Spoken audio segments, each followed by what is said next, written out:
어저께는 마태복음 11장 2절에서 13장 53절까지의 천국 비유 말씀을 전체 통으로 읽는 시간이었고요. 오늘은 마태복음 13장 54절에서 19장 2절까지 교회 공동체에게 주셨던 주님의 말씀을 가지고 하루 종일 묵상하는 시간을 갖습니다. 그 중에서 우리 교회에서 과연 무엇이 가장 필요한가라고 했을 때 여러 가지가 있겠지만 그 중에 하나를 뽑은 것이 바로 마태 교회에서는 바로 믿음의 문제였습니다.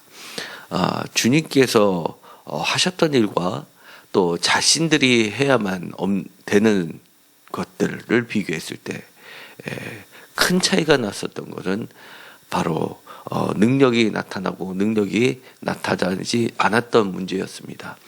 그래서 여기서 보면 분명히 주님과 같이 계셨을 때는 주님께서는 이렇게 많은 기적을 행하셨는데 예수님께서 십자가에 달려 돌아가시고 죽고 부활하셔서 자신의 곁에는 주님이 안 계셨을 때 그때 마태 공동체, 마태 교회에서는 주님과 같은 기적의 사건이 일어나지 않았던 겁니다. 우리가 흔히 알고 있는 사도행전의 사도를 통해서 많은 기적과 이적들이 일어났고 또 많은 사람들이 주의 앞으로 이끌려 왔는데 심지어 뭐 사도행전에서는 5,000명이 한꺼번에 믿는 사건도 일어났는데 이 마태 공동체들 교회 앞에서는 그런 일이 벌어지지 않았던 겁니다. 그래서 나름대로의 고민과 주님의 말씀을 기억을 하면서 오늘 이들이 발견한 귀한 주님의 음성은 바로 믿음이 작은 까닭이 이런 커다란 능력이 나타나고 나타나지 않는다는 사실을 깨달았던 겁니다. 서두에는 14절부터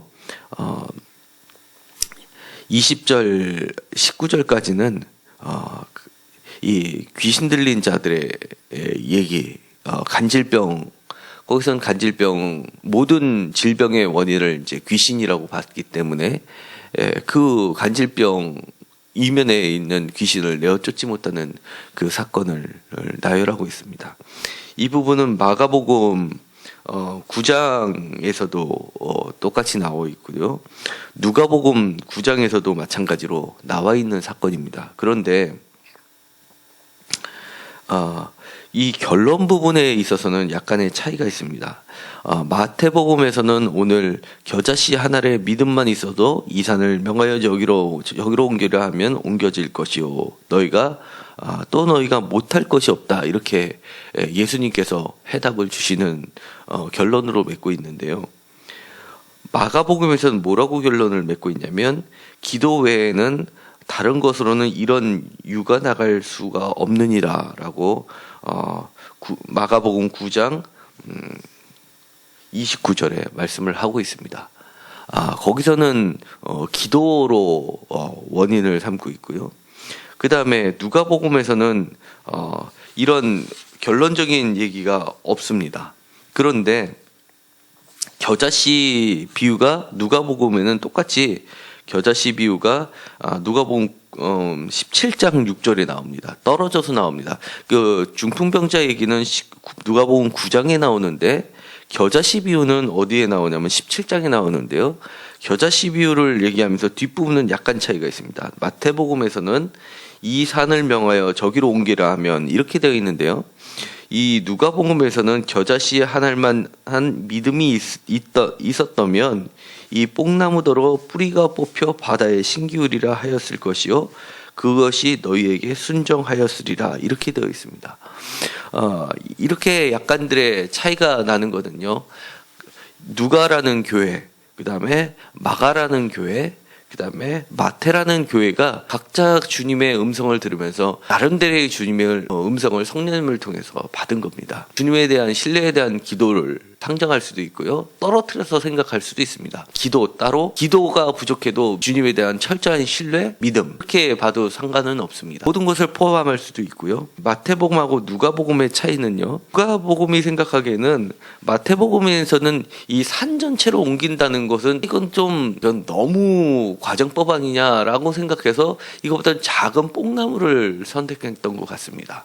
뽕나무를 심어서 저쪽으로 옮기는 것도 놀라운 기적 아니겠습니까? 지금 숟가락 하나만 5cm만 옮겨도 뭐 TV에서 마술이다라고 보여주고 전 세계가 몇십억 되는 사람이 큰 로열티를 하고선 TV를 지켜보는데 뽕나무를 뽑아가지고 저쪽으로 옮긴다는 건 정말 놀라운 일이야. 그런데 오늘의 본문인 마태복음에서는 심지어 뽕나무가 아니라 산 전체입니다. 주님께서 얘기했었던 말씀은요. 배경이 되는 것이 바다를 끼고 있는 갈릴리 지역입니다. 갈릴리 우리가 호수라고 부르는 것도 호수지만 워낙 크기가 크기 때문에 사람들은 바다라고 불렀습니다. 마치 출애굽할 때 홍해 바다라고 하는 것처럼 굉장히 큰 사이즈를 얘기할 때는 그들은 바다나 강이나 호수나 한국에서 봤었던 호수, 강 이런 건 조그맣지만 실제로 가보면 굉장히 크지 않습니까? 그런 사이즈들을 바다라고 부르는 데서 활용돼서 나타나는 겁니다. 갈릴리 바다 앞쪽에들 보면은 헤롯 시대부터 로마에 잘 보이기 위해서 대규모의 토목 사업들이 진행이 되는데요. 새로 건설한 아주 그렇게 멀지 않은 예루살렘보다는 훨씬 가까운 거죠. 쪽에 갈릴리와 인접 지역에 있는 티베리우스라는 도시가 있습니다. 티베리우스 황제를 기념하는 새로운 재건된 도시였는데요. 티베리아라고 하는 곳이죠. 성경에는 티베리아라고 명칭이 되어 있는데요.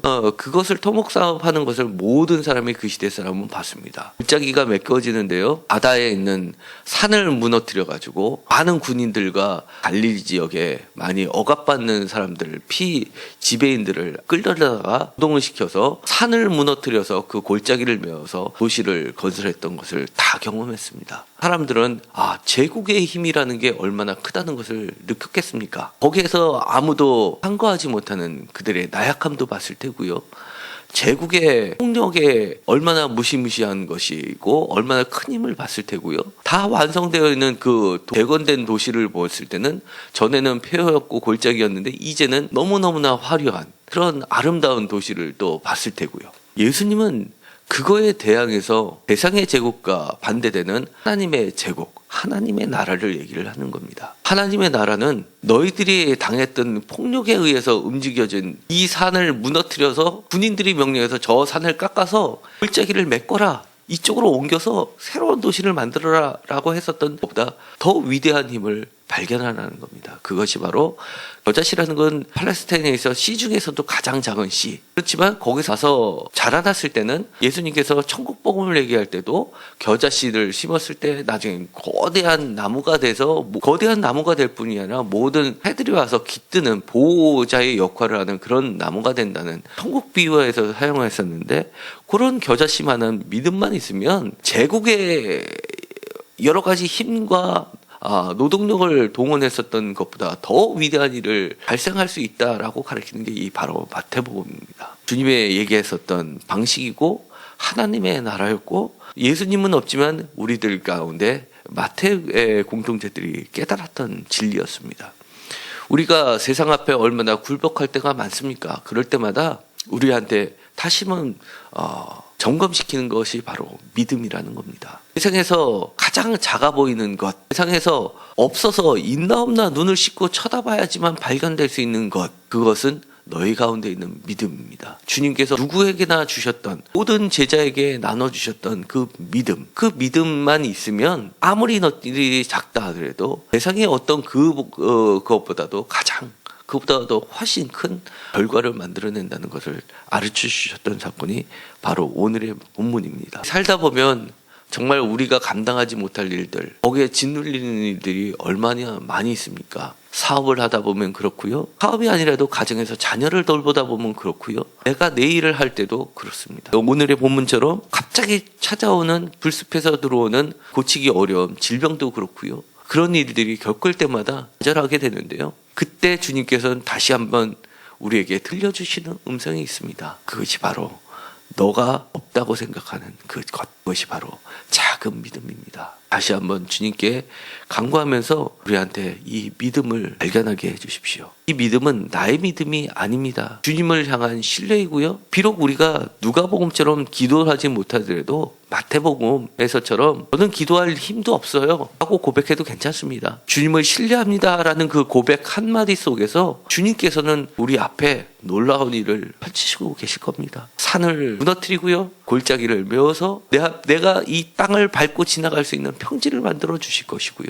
그 결과가 세상의 어떤 힘에 의해서 만들어진 도시보다도 더 화려한 주님의 새로운 비전을 저에게 보여주실 줄 믿습니다. 믿음을 회복하는 시간이 되시기 바랍니다. 나의 믿음을 보라는 얘기 아닙니다.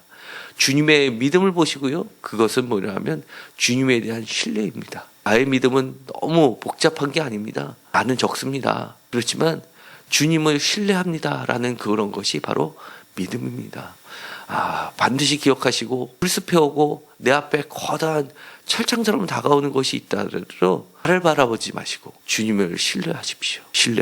기도하고 마치기로 하겠습니다. 하나님, 때로는 저희들이 너무나 작아 보입니다. 그리고 내 눈에는 아무것도 할 수 없는 것이 인생을 살다 보면 너무나 많이 겪게 됩니다. 그럴 때마다 주님을 신뢰하게 하십시오. 주님, 지금은 내 눈에 보기에는 나의 믿음이 너무나 작아 보입니다. 하지만 주님께서는 그것을 겨자씨라고 얘기합니다. 겨자씨를 통해서 하나님께서는 천국을 얘기해 주셨듯이 내 마음에 천국이 찾아오게 하시고 내가 밟고 있는 이 땅에 주님께서 하늘나라가 이 땅에 임하시기를 원하셨던 것처럼 이 땅에서도 그런 놀라운 기적의 역사들이 일어나게 하여 주옵소서. 주님, 저에게는 누가복음처럼 기도할 힘도 없을 때가 많습니다. 주님, 서로를 위해서 기도해 줄 수 있게 하시고 비록 상대방이 나를 위해서 기도해 주는 것이 보이지 않는다 하더라도 누군가가 믿음의 공동체들이 나를 위해서 기도하고 있다는 것을 믿게 하여 주옵소서. 우리가 서로를 위해서 기도할 때 더 큰 믿음의 역사가 일어날 줄 믿습니다. 그것이 바로 주님께서 마태 교회에게 샘 교회에게 들려주셨던 음성이라고 생각하고 저희들이 오늘 이 시간 하루 종일 기도하기를 원합니다. 예수님의 이름으로 기도드렸습니다. 아멘.